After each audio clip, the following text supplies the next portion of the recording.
வணக்கம் மக்களே. வடிவேலு அவர்கள் காமெடி நடிகர்னே சொல்லலாம். கடந்த காலங்களில் மாபெரும் ஒரு சூப்பர் ஸ்டார் லெவலில் இருந்தார். மேலும் கேப்டன் விஜயகாந்த், ஜெயலலிதா ஆகியோரை பற்றி ஒரு தவறான விமர்சனங்களை எழுப்பினதுனால அவர் பின்னாடி ரொம்ப பேக் சைடில் போயிட்டாருன்னே சொல்லலாம். அவர் தன்னுடைய கடந்த கால பேட்டியில் நடந்த ஒரு விஷயத்தை இப்போ என்ன சொல்லியிருக்காரு அப்படின்னா, ரொம்ப நாளாக ஒரு விஷயம் சொல்லணும்னு ரொம்ப ஆசையாக இருந்தேன். அது என்னன்னா திரையுலகத்தில் என்னை அறிமுகப்படுத்தி வச்சவர் சொன்னால் ராஜ்கிரண் சார் தான் மட்டும்தான்.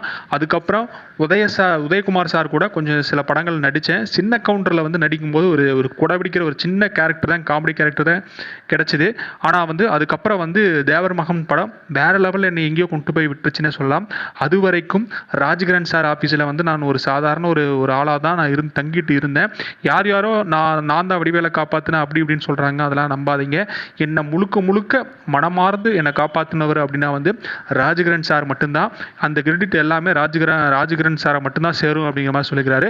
கடந்த சில ஆண்டுகளுக்கு முன்பு தான் ராஜ்கிரண் சாரை பற்றி ஒரு தவறான விமர்சனத்தை எழுப்பியிருந்தார் வடிவேலு அவர்கள். மேலும் அவர் மேலே எவ்வளோதான் என்னதான் காமெடியாக அவருடைய நகைச்சுவைக்கு சிரிச்சாலுமே ரியாலிட்டியை பொறுத்த வரைக்கும் அவர் மேலே இருக்கிற ஒரு வெறுப்புணர்ச்சி மக்களுக்கு இன்னும் கூடிக்கொண்டே போகுதுன்னு தான் சொல்லணும். காரணம் என்னன்னா, கேப்டன் விஜயகாந்தை அவர் உயிருடன் இருக்கும்போது என்னதான் விமர்சனங்கள் எழுப்பானும், இறந்த பின்பு அவர் மீது நிறைய அன்பு பெருகிருச்சுன்னே சொல்லலாம். அதனுடைய ரெஃப்ளெக்டிவ் என்ன அப்படிங்கும்போது வடிவேலு மேலே ஒரு நெகட்டிவான தாட்டை உருவாக்கிருச்சுன்னே சொல்லலாம்.